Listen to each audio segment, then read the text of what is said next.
Hi everyone, welcome to the Scorpio Taurus eclipse season energy forecast. I'm really happy to have you here with me.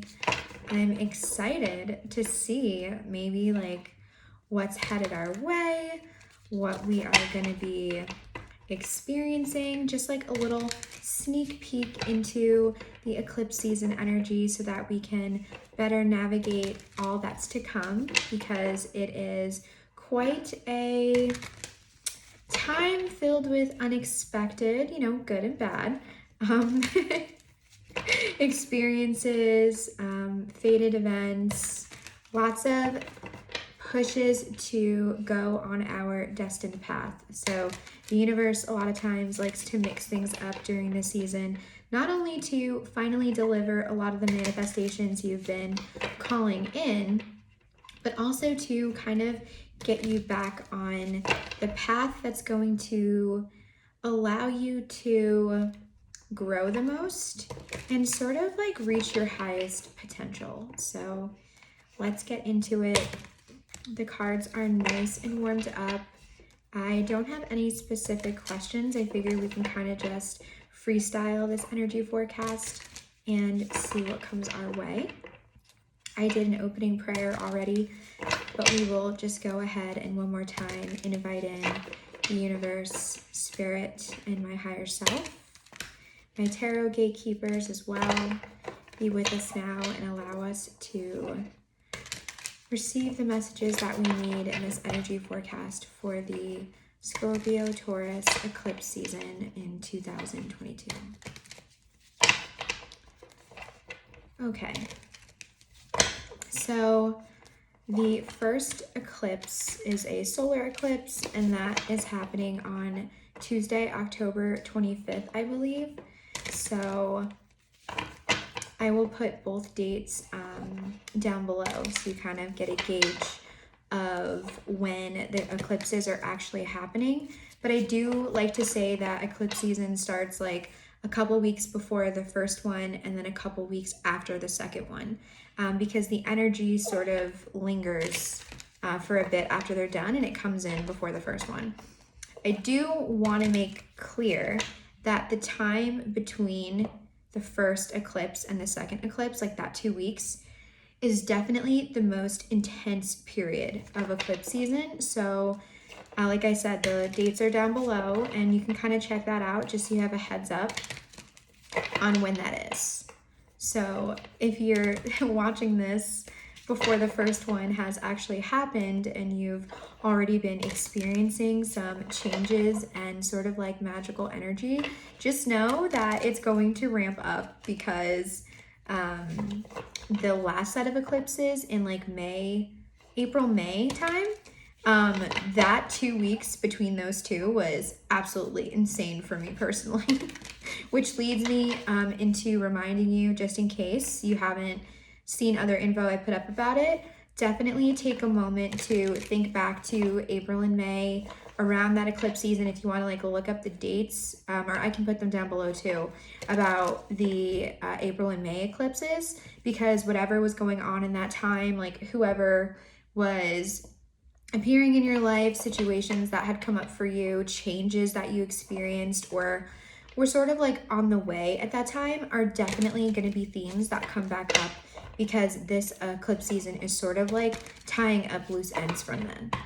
But I do want to say, last thing before we get going, is that the energy from these eclipses, like the things unfolding in your life, are impacted by this for around 6 months. So we are just coming out of that period of being impacted by the eclipses earlier this year, which is why I say that a lot of the things that were going on at that time are going to sort of like be tied up, or you're going to get closure about some of those things. Okay, so let's go. I have the mini deck with me here. It's so cute. And with the space that I have to work with, it's easier to have smaller cards. Okay, so let's see what the first message we get about this energy forecast. What is the energy coming in for us with the Scorpio Taurus eclipse?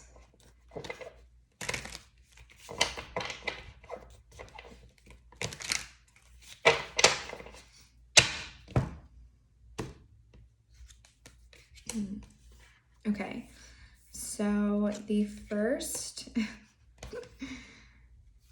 okay, the first two cards that I just pulled is the Eight of Cups and the World.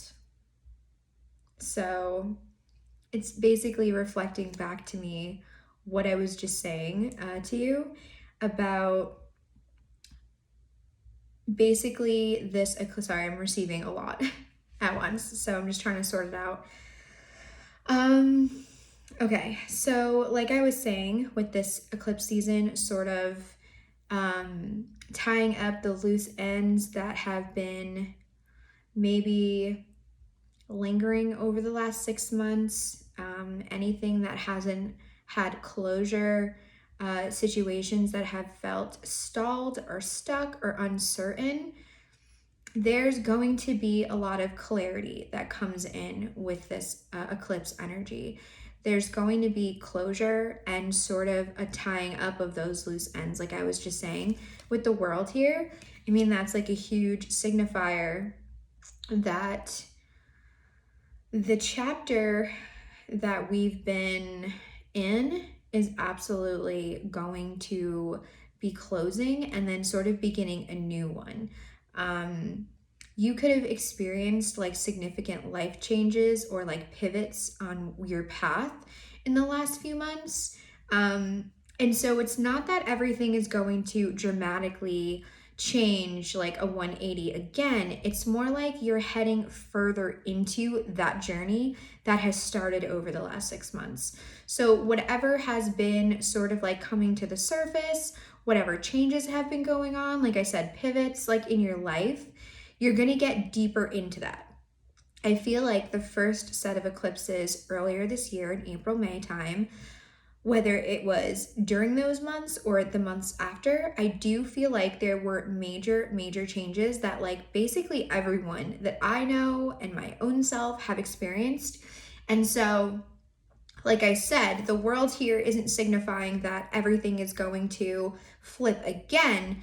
It's more like those 6 months of changes and transformations are leading us to where we are now. And this chapter, so like that transitional chapter is what I just heard. That transitional chapter is completed upon the energy that's coming in with this eclipse. That chapter is going to be completed. So like I said, you could be getting closure and wrapping things up that were sort of like uncertain or like in a gray area. And that is to walk further into the new chapter that's starting. However,